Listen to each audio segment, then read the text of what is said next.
Life is absolutely full of crazy. It starts in the morning, it goes throughout the whole day, and sometimes you just wonder, how do I get away from this?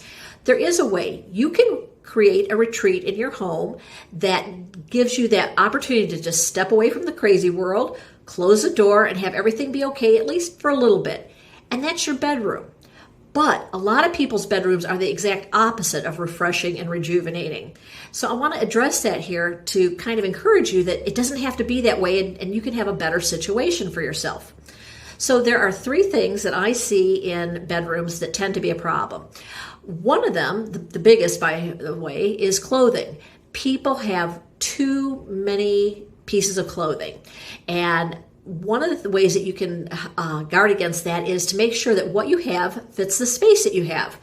Good rule of thumb is don't fill closets or drawers more than 2/3 to 3/4 full. That's going to help you be able to see things easily, reach them easily, put them away easily. Makes a huge difference. Number 2 is bedrooms tend to often have an excess of furniture in them.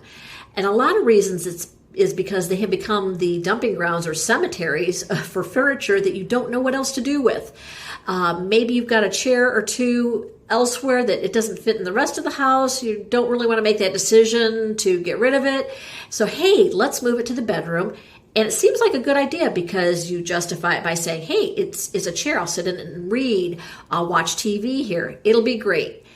Problem is, very rarely does that work.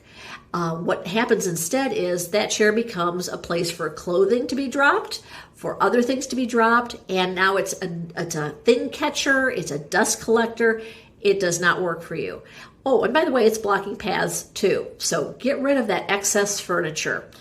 And then lastly, one of the things I see in bedrooms that sometimes it works, rarely, however, does it work, and that is exercise equipment. Most people really don't want to, on any kind of long-term basis, get up first thing in the morning, not leave their bedroom, and exercise there, or do it at the end of the day. That's because there's something in us that knows that bedrooms are for rest and usually not exercising. If this doesn't apply to you, just skip this portion. So what I'm going to suggest is move the exercise equipment out of there, especially treadmills. They take up an incredible amount of room. And what I discover more times than not is those wonderful arms that you're supposed to hang on to so you don't fall off become really good clothes catchers. It doesn't work well. It just lends to adding to the problem. So take the exercise equipment out if you're not using it on a regular basis. I really, really encourage everybody to create and keep that oasis, that retreat. We all need a way to step away from the crazy in our days.